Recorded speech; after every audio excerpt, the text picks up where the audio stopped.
thewellnesscouch.com, streaming wellness into your lives. Welcome to Nourishing the Mother, featuring your hosts Bridget Wood and Julie Tenner. Hello and welcome to Nourishing the Mother. I'm Julie Tenner. And I'm Bridget Wood. And today we're talking about creating the space for birth. And this podcast is sponsored by Infinite Love Society, who are an Australian-based online business who once again supported our retreat just gone.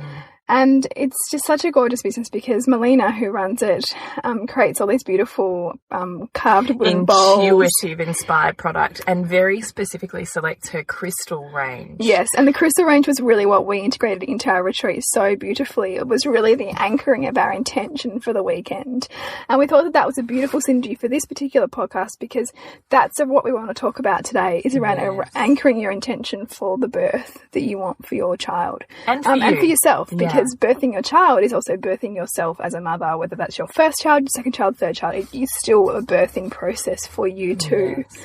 So we've spoken in previous podcasts about how to program a crystal with an intent, because crystals are obviously a millennium-old, earth structure that can hold and radiate outwards energy frequencies. That's why we even use them in modern day technology, because of their ability to emit an energetic vibration. So you can create an energetic vibration within your crystal that has a particular healing intent or intention for what you're wishing to expand within you or your life. So it's often why crystals are used in, gridding out someone's, spiritual path or map, or are held in a particular space, or there's a particular area that you walk into that feels amazing because there's crystals there vibrating in a particular energy. So what I love about Infinite Love is that you will see in her feeds that she very specifically chooses and cleanses with intention her crystals, and I can see that and feel that. And that cleansing is a key part, right? Key, very key. And that she very specifically selects real crystals, as opposed to now as our crystal resources, they're only finite, right? And they are running out in the world. Yeah. So now we're getting a lot of things, crystals that are being sold as one thing that are in fact another. Yeah, they might even be a totally different stone. A rock or a granite, or are being dyed with artificial dyes. Yeah. So they start with a quartz and they dye it a particular colour, and that is not what we're talking about. No. You can still use that, but whatever. Anyway, so Infinite Love, you can check them out on Facebook and Instagram and through their website, Infinite Love Society. We would love you to check them out. So on our retreat, we had rose quartz for each woman that was gifted. So the stone of love, any type of love, self-love, body love, unconditional love, whatever you want to do to awaken love within your life, that's what it's for.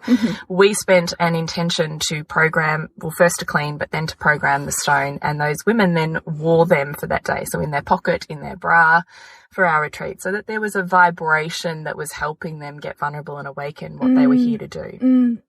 So you can do this within yourself and within birth too.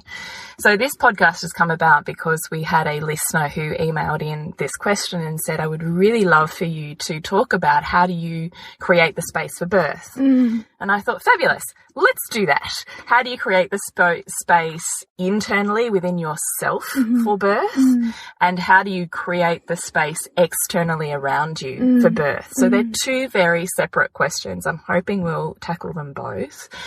This is obviously a companion podcast to our birth part 1 and part 2, where we touched on, I'm assuming, many aspects of this. So I wrote some notes last night, but I have to tell you, I wrote them in the dark, just intuitively. So I had some notes, and I've written them in fluoro pen, which is now very difficult to read in daylight hours. So I'm going to do my best, and we're going to dive in. And I think this is perfect, Bridget, because you and I have not sat down yet and had our birthing awakening class. We haven't at all, so you might be getting at some of it here.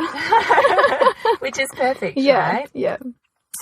So I'm actually going to ask the pregnant woman sitting next to me, would you like to begin with how do you create the space internally, or how do you create the space externally?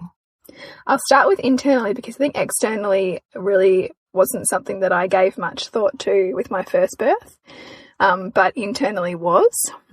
So certainly, gosh, there was so much fear, and I think fear is just one of the biggest triggers in pregnancy, because it's really asking you to surrender, right? Surrender to the journey. And I did a lot of, particularly in the final sort of 4 to 6 weeks before I had my son, I did a lot of calm birth meditation. So we did the calm birth course.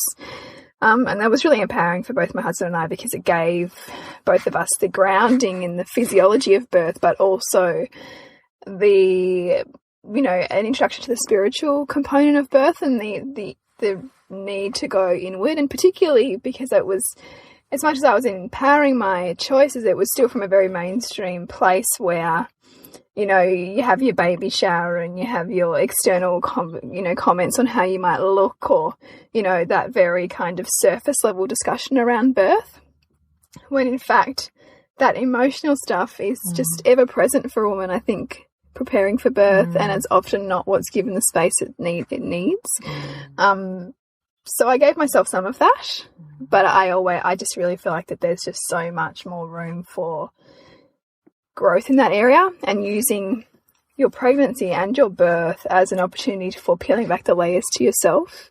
And, you know, whatever you don't kind of work through in the lead up to your birth, you can often confront in your birth, which I really found I did, which is okay too. And that can be an enormously transformative experience. But I just think it's so great to create that intention, that space emotionally in pregnancy, because there's an enormous amount of connection that can come from that between yourself and your baby, and, you know, understanding your own story, understanding the buttons that even that baby who you really haven't even met yet earthside is already pushing for you, already triggering things about, you know, for you when you were in your own mother's womb, for example, that you may not be aware of it on a conscious level, but is certainly there in your subconscious, you know, triggering you.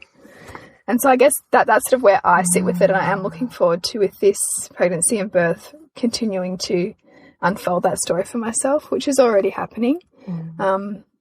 So I'd love your perspective, though, in terms of the journey that you take women on from a doula point of view, because so much of that work for birth, it's not just about the birth, it's what you're setting up.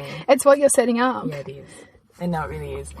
What I want to say, though, what I'm pulling out of the story that you just told, which I adored, was, ladies, there is no such thing as the good birth fairy. No, yeah.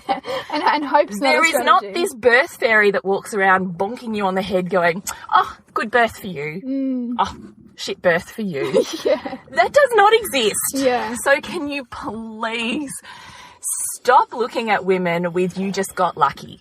And I think that's one thing that I struggle with. I was at a party recently, or a wedding actually, and there's so many pregnant women, and I love the conversation, right? I love the conversation of, how are you feeling, you know, about birth, or about, you know, becoming a mother. I find it really interesting, and the differences in the answers I was getting, and some of them which were, oh, look, yeah, I'm just going to see what happens.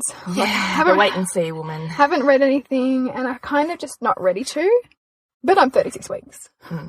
You know, and that for me, they might get lucky, right? They could, but there is an enormous amount of opportunity for growth in actually going to that place that you might, because usually it comes from fear, right? Like not wanting to deal. Yeah, it does. In my experience, though, you don't just get lucky, right? So when women look at my 3 beautiful, drug-free, amazing and spiritual births, they go, oh, man, you're so lucky. I just didn't get that. And I feel instantly offended, because I wasn't lucky. I worked fucking hard to get to the point of experiencing those births. What about the story of, like, the woman who just goes in, because there was one in my mother's group who just goes in and has her baby like 3 hours later, and it's like too quick to even if she wanted an epidural, they couldn't do one because it was too quick. But it's her level of presence and her level, like, don't just anticipate that because you've had a quick, in inverted commas, easy birth, that mentally, psychically and emotionally you've got through that easily, because that is also not my experience. That when it will be the after stuff. So let's just, you know, tease this out a little, because when I'm talking about a good birth, I'm not talking about the epitome of a natural birth like mine. I'm talking about about the experience, the internal experience of the woman. So the good birth is the woman who feels deeply connected to herself, her body, her baby, and births this child with a sense of connection and grace. Now that can look like a Caesar. And it can be. Like, I've got another friend who had an incredibly empowered emergency cesarean. Yes. Who felt very present and in her power making that choice. Yes. Okay, so here's the thing, right? But in any case, you don't get bonked on the head by the good birth fairy. No. Sorry, ladies. Yeah. You actually have to put in the work. Yeah. So either you're willing to do the work in pregnancy, look at the areas that you are feeling resistance to going into, resource yourself, go to the classes so that you get to the birth with options, with understanding, with insight about your functioning and the process that you're going through. Because if you don't, that is when the wounding and the trauma and the shit birth comes. Now, that is also right. You and I talk a lot about every birth for me also is perfect. Whether it's a shit birth or a good birth, it is still perfect because when you tease apart that story and you birth debrief, the insights around that woman's programming and history and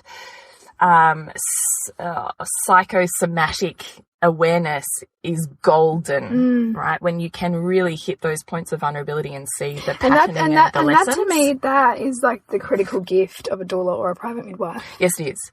But this is right. So there's two sides. Because you don't get that otherwise. No, you don't get that. You hopefully would figure out on yourself, but often you don't. No, because you would. Those traumatic. We don't have access to those tools. No, and also those traumatic. If those feelings were traumatic, we typically do something to numb them. Because that's our way of dealing, which is not really dealing, but it's what we know. Yes. Without the tools. Yes.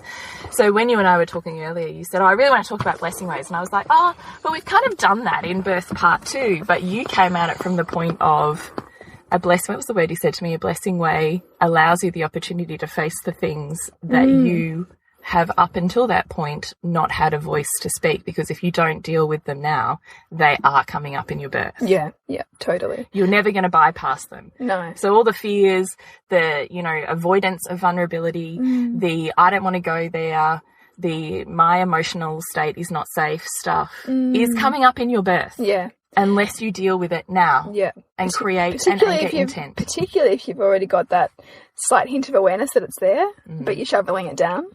And that's a stark contrast I felt between the very, predominant baby shower culture that we have versus the blessing way, kind of shift, and they're two very, very different ways to come at a beautiful time in someone's life. And I'm not saying a baby shower is wrong by any stretch, but to not also create space for yourself or for the birthing mother in terms of what that experience offers her from an emotional point of view is missing more than half the journey. More. This birth is so much about what's happening subconsciously than what's happening it's not about what you get given as a present.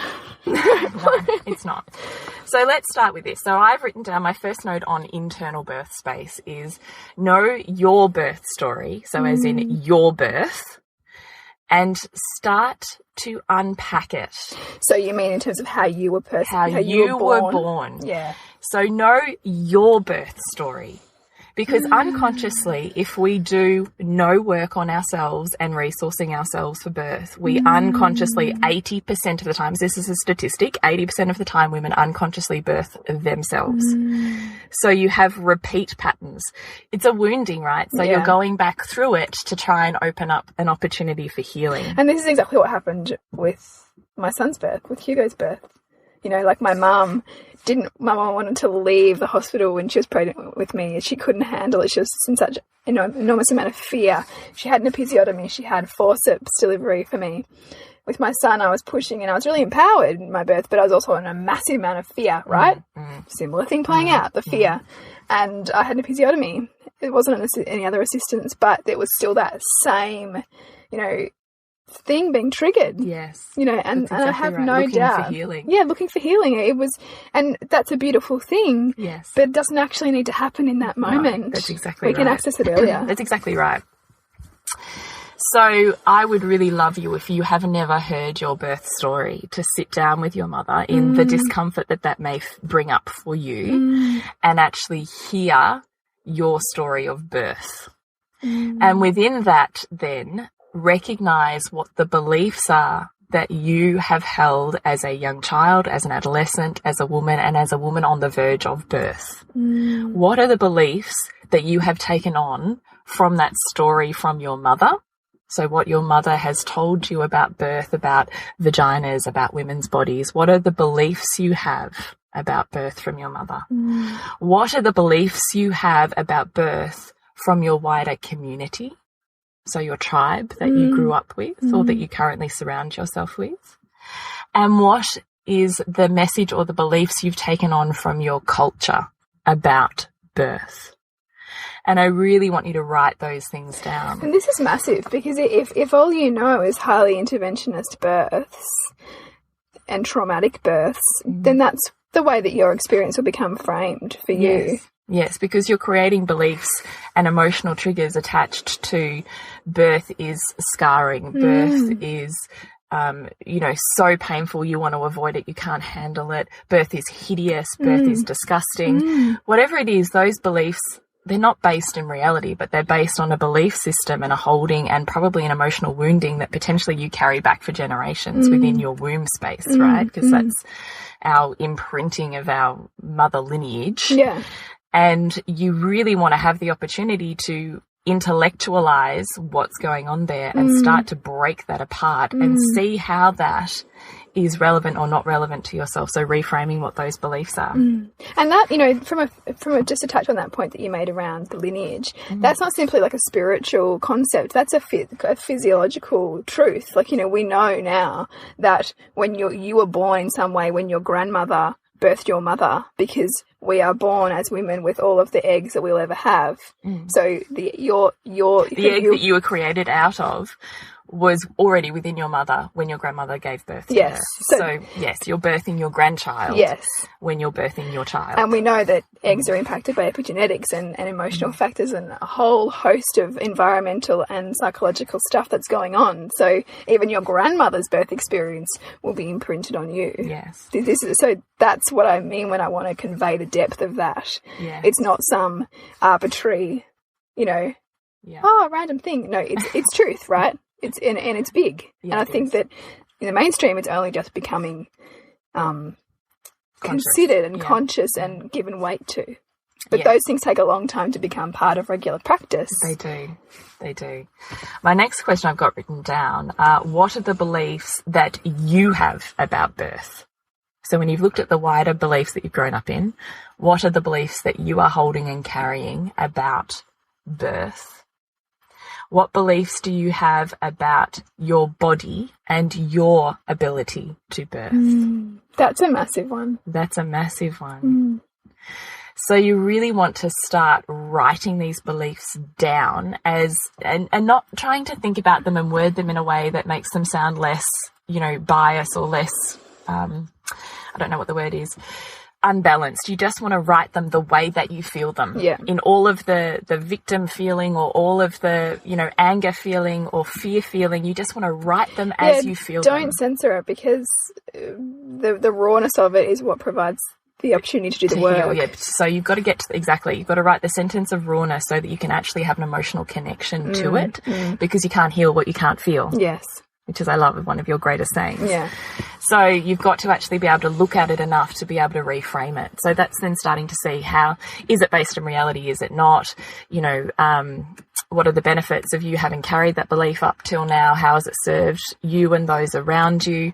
Are you willing to still hold on to them, essentially? And if you're not, then, certainly look at, if you're really struggling, write to us. We'll help you unpack that or begin to kind of do your own reframe on whether that's based in reality for you or not. And if there's education pathways you need to look at in order to diminish the fear, because fear often comes from naivety. So not knowing, not having choices or options. So we move into fear because it's protective and in a way it buffers us from the real vulnerability of going there and knowing. What is your connection to your body is the other one I really want you to think about. What is your connection to your yoni, to your vagina? Because if you want a natural vaginal birth, but you are not willing to touch your vagina, to feel your vagina or your yoni, to look at it, to look at your yoni, how is it an acceptable place for your baby to move through? How can you connect enough to that area of your body to meet her, that temple of holiness, to meet her with enough love, kindness and grace to say it is safe for you to open? And this can't be underestimated, right? Like, this is big. It's massive, because the vagina is a very porous structure and it is embedded with generations of psychological DNA, I'm going to say. And then there's your lifetime. So how has that been affected? How have you had reverence or disrespect for that area of your body? How do you feel about how safe it is for your beautiful, pure baby to go through there? Do you feel in yourself that it's the business end and no one needs to connect with that? Stay away from it. Don't look at it. It's gross. Because there's a lot that says about your connection to your womanhood, to your femininity, and to your ability to awaken her and ask her to open, to birth into this world your next generation, your next evolution, your angel. So there's so much healing to be done in that area of the body and connection. So this is things like touching, massage, essential oils that are very, very gentle that you can rub around that area and just start to create the space of love and healing and getting familiar with how she feels and feeling even just on an energetic level what it feels like to have energy there. It might be that you need to seek out a practitioner who can work with ligaments or, actual internal work, because there's certainly structurally there can be holdings within those muscles and within those structures that create imbalances in shape or in structure or whatever it is. Which can hamper your ability to birth. Which can certainly impact any of those things. So what is your connection to your yoni? Why do you want the birth that you do? Your why, let me tell you, is imperative that you are very clear on your why. So is it your own truth of what you want, or is it what you think you should have?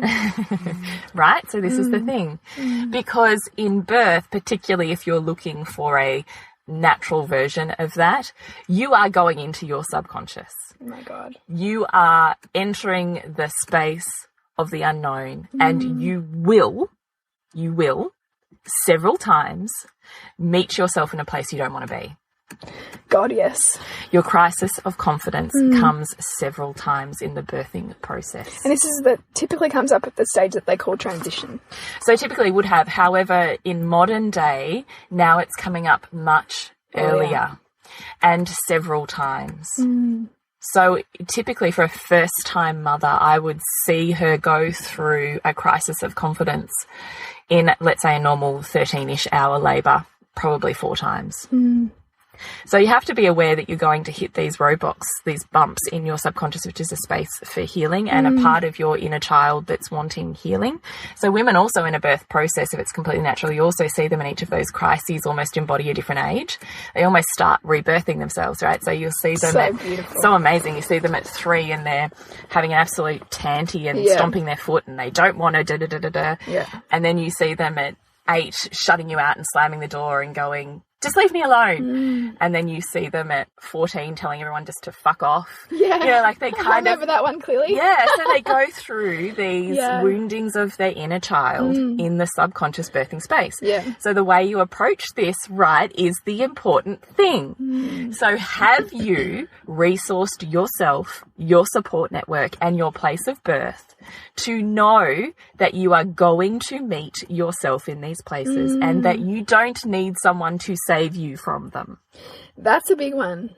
That they are a bump that you will get through. And in fact, if you allow it, you do. I mean, and because for the first time others who are listening, I don't want you to think that that's the constant process of this kinds of, vulnerable labour we're talking about, it's also peppered with incredible moments of enormous power. Oh my goodness, And, in between. Yeah, in between, you know, where you're like, I'm a fucking goddess. Yes. And I am doing this. Yes. You know. And every time you get through a crisis of confidence, every time it's really important, you know in yourself that it's going to happen, that you have resourced your team around you with a set of tools, and that they look upon you going, okay, we can get through the other side of this. This is not, oh shit, this is going wrong and now we need to press the stop button and look for the drugs and the rescue and the way out.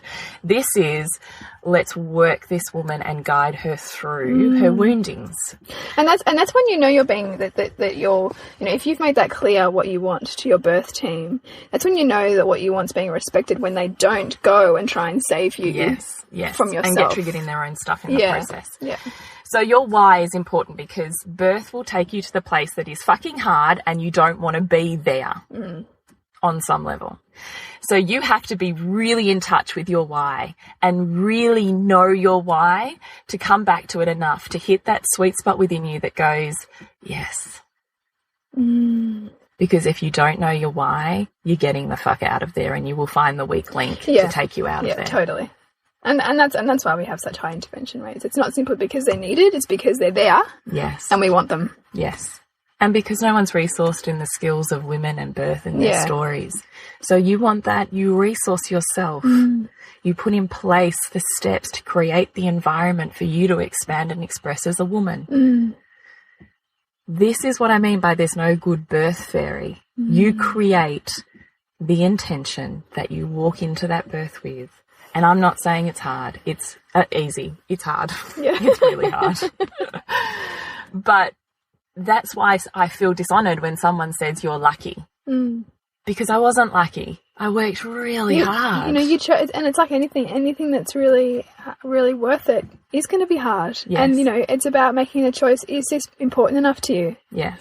To make it an empowering process for you as a woman. Yes. As a mother. Yes. You know, the gifts are enormous, but there's also a hell of a lot of challenge. Yes. So this brings me to the next 2 points, which are interlined when we're talking about how do you resource your team around you, is I normally say to women and also to their partners, what's their MO when they feel intense pain? So this can be thinking back in your history about when you've gone through a really emotional crisis, when someone's died or something intense has happened in your life that's created a huge emotional surge with your partner's left you, I don't know, whatever it is. Or it can be when I broke my bone. So it doesn't matter what type of pain. In fact, both would be a good reference point. What's your MO? What's the things and the steps that you unconsciously always do? So you shut the door and go, just leave me alone, I'll sort it out on myself. Not that that's what you most need, but that's what you do. Or you overly want and receive that, so the tiny pain becomes a very big expressive pain because you're really wanting that connection and that's the only way you've learnt to get it. So what is your MO? Ask your partner, ask yourself. Because it's really important that your team knows that, because when you hit the crisis of confidence, guess what's coming up? Your inner child combined with your MO. Yeah. So unless your team knows how to work with you, and unless you have had those conversations about this is what I do, but underneath all of that, this is what I really need. Yeah, and it's interesting because whenever you and I have these conversations, I always get little new snippets of understanding. And an example of that, because I got so much commendation from my doctor, from the midwives, about how calm and quiet I was, as if that was a good thing. But all that was to me going to what I knew was my coping mechanism, which was to shut down. You know, so it was to go, I'm going internal here, you know, because that's what I know to be my way of coping. And it's not wrong either. No. But it's simply bringing awareness to that's where I go. So the thing is, if that works for you, that's great. Yeah. But if on a deep level it's not actually what you really want, if what you really want is to be met on that space with eye contact and feel the love and support, then it's not working for you. But we have to get to the point of being vulnerable enough that even though we're saying, fuck off, I can do it on my own, what we really want is just to be held. Yeah. And it's really vulnerable for women to say, I know that I push you away, or I know that I shut down, but what I really want under all of that is for you to just hold me through my rage, or for you to meet me with eye contact, or for you to tell me that you love me.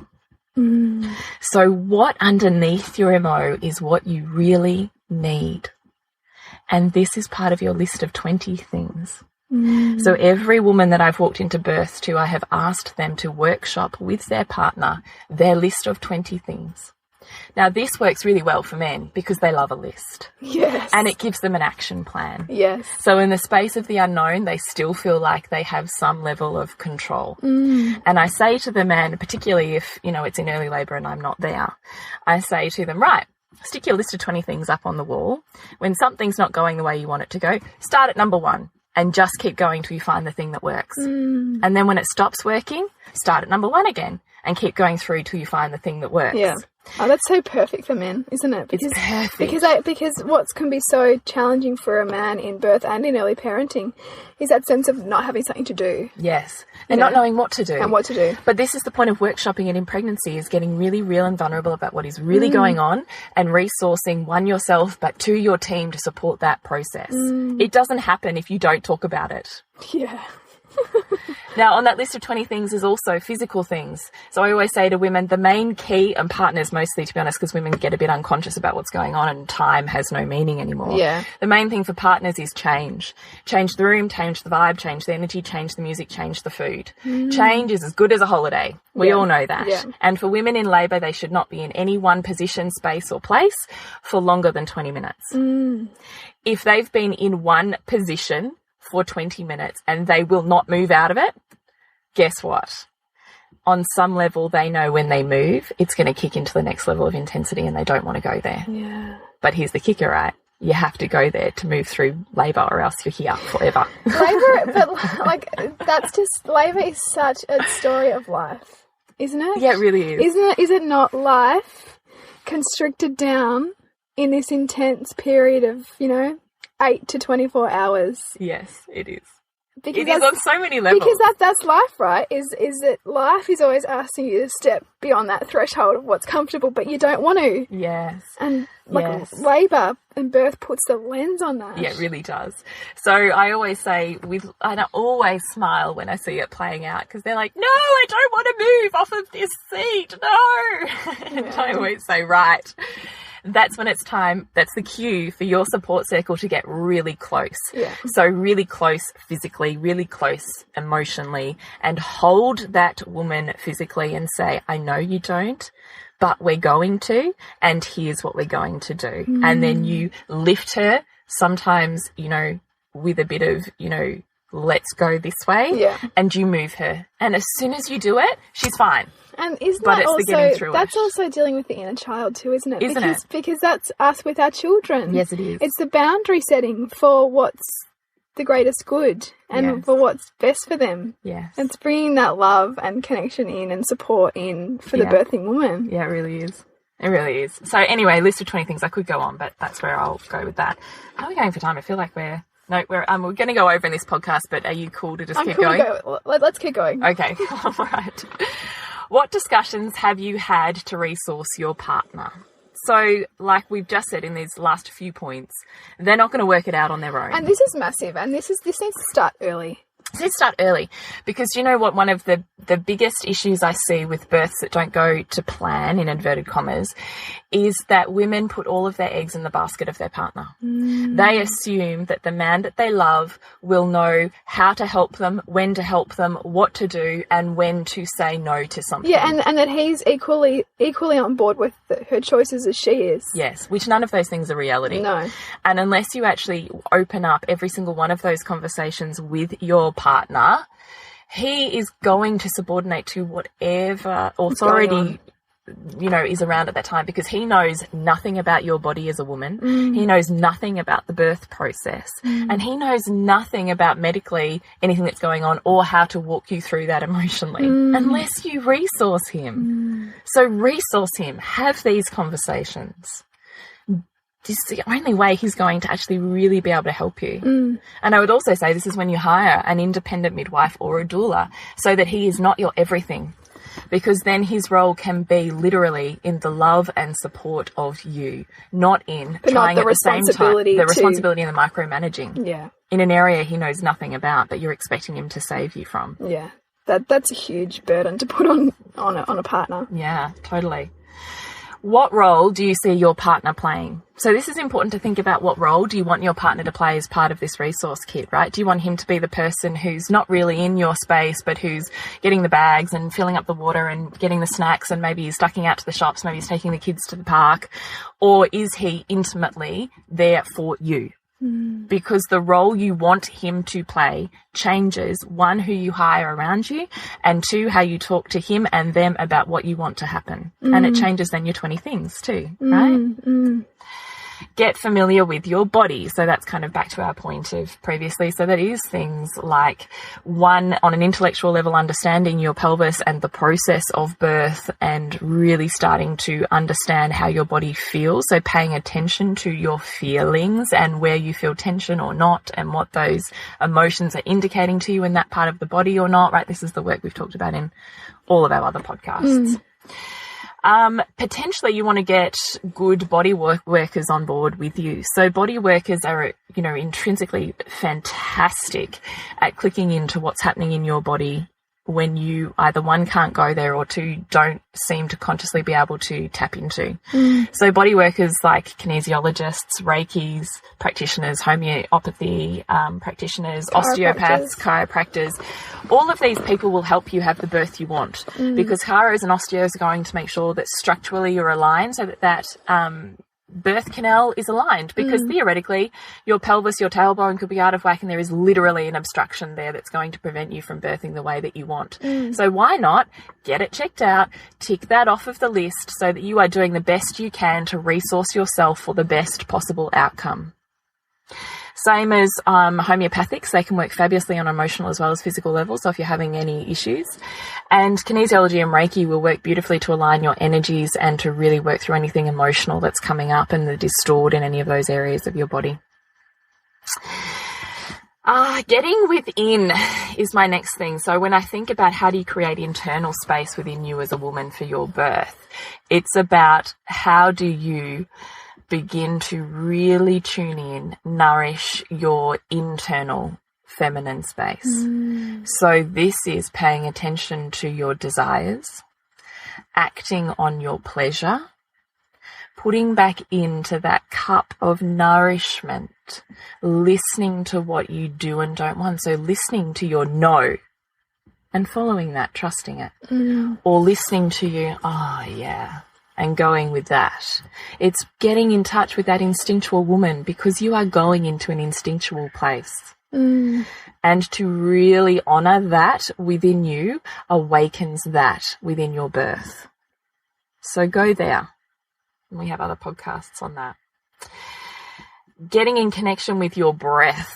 So calm birth or hypnobirth do beautiful breath work.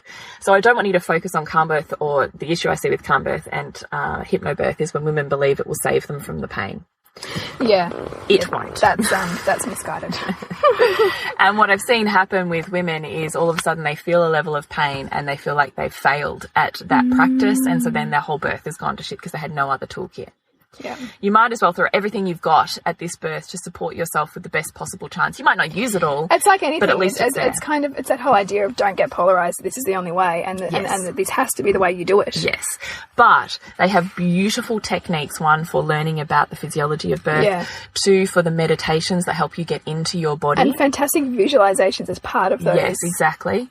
And three, the breath work. I still use the breath work to this day. They have beautiful breath work. So breath connects us to our life force. It connects us to our body.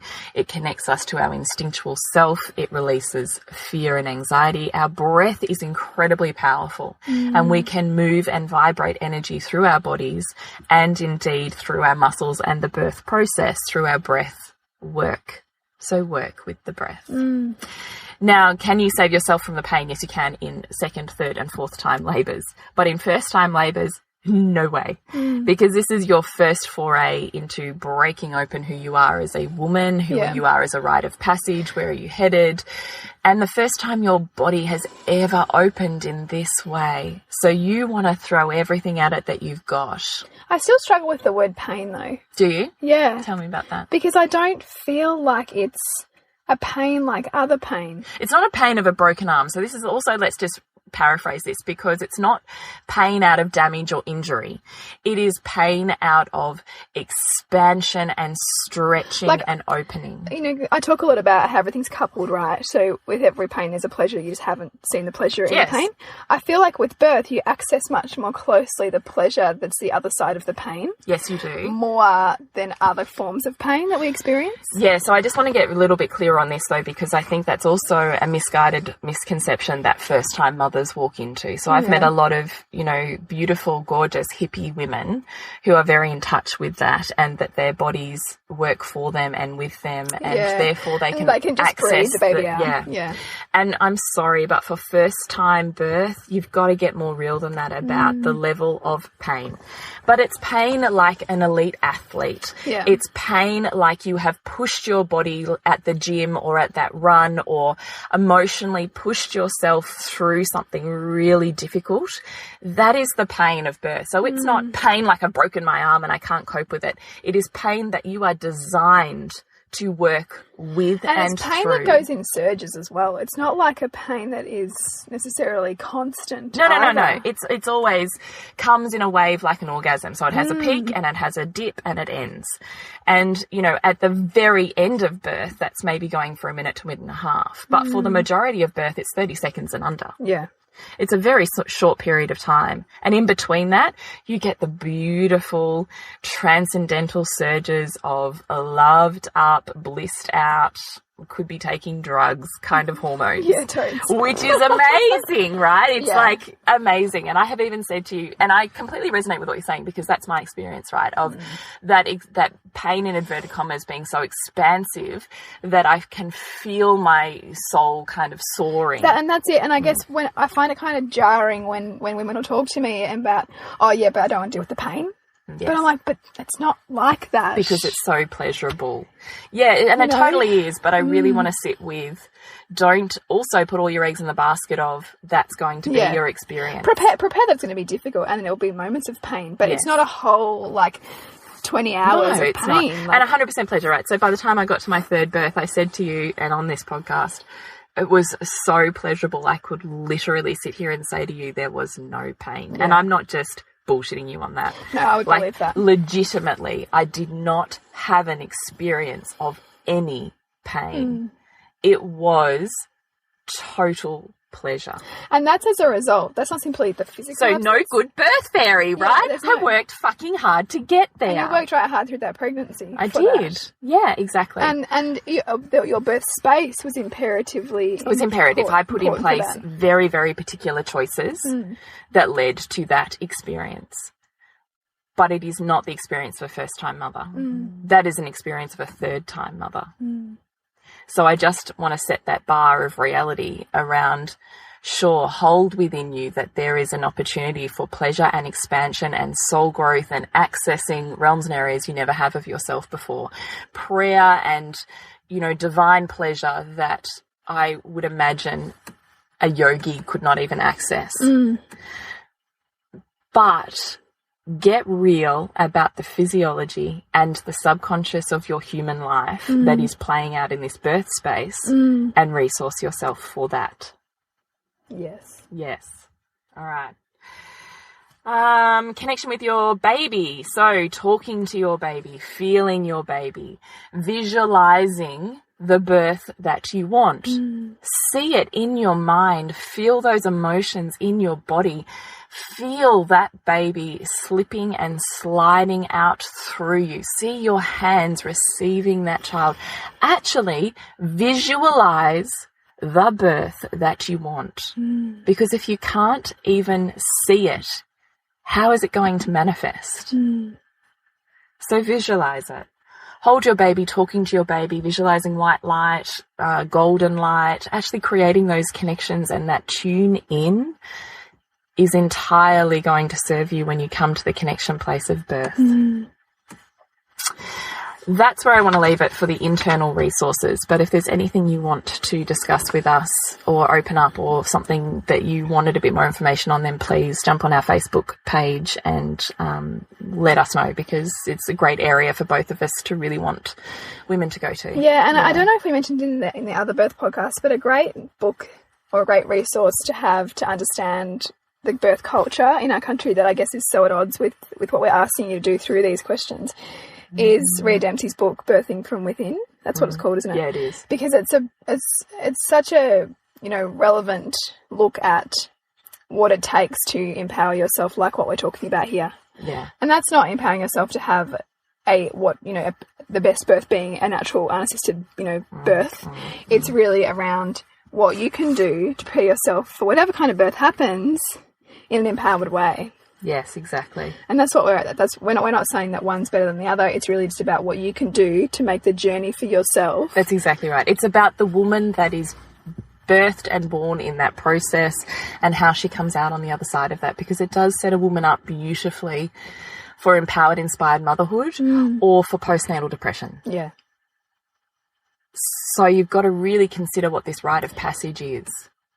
And there's a lot of weight in that, and I would add more weight to that to say that is the truth. That how you prepare for birth and how you prepare for that journey into motherhood either leads to an experience that is your own and empowered and chosen, or somewhere where you feel like you're drowning. So all this stuff matters. It can't be brushed under the rug. Totally. Totally. Actually, there's a service, actually, if you get to that point where you are feeling really lost, I'm just going to say it, is Mother Ground, and they do retreats where you take your baby with you and they help support and workshop a lot of this stuff with you, so maybe check that out too. So if you would like to connect with us, Bridget, it's on suburbansandcastles.com. And your movie? Yeah, coming up in April, we've got Future Dreaming, which is a fantastic Future film. Dreaming. Yeah, we've got this amazing guy coming, or he's actually coming to another event which I'm running for it through my workplace, but we've got the director of the film coming down for the screening from Sydney, and it's just this incredible conversation with this great thinker and philosopher down in Antarctica. So they have this incredible discussion around universal principles, around how we're living out of alignment with nature, and yet nature's constantly asking us to step up and observe the perfection so that we can work in with that in terms of instead of against it. And it's just a beautiful discussion. Oh my gosh, I hope I can make that one. That sounds amazing. Yeah, so that's coming up in April. Looking forward to it. And to connect with me is on thepleasurenutritionist.com. To connect with us is on Nourishing the Mother on Facebook. And we would love you to rate us on iTunes. It keeps us going. Please leave comments. Please share our podcasts or posts as they resonate and inspire with you, because we really want this to proliferate out into women really putting back into themselves, so that they move through womanhood in just a divinely nourished, nurtured, whole feminine goddess kind of way. Yes. Love it. And we'll see you next week when we continue to peel back the layers on your mothering journey. This has been a production of TheWellnessCouch.com. Check us out on Facebook and join in the conversation on Facebook.com/TheWellnessCouch. Subscribe to each show on iTunes and check us out on Twitter. The Wellness Couch, streaming wellness into your lives. Whilst the Wellness Couch presenter endeavor to provide accurate and helpful information to their listeners, these podcasts cannot take into account individual circumstances and are not intended to be a substitute for health and medical advice from a qualified health professional. You should always seek the advice of a qualified health professional before acting on any of the information provided by any of the Wellness Couch podcasts.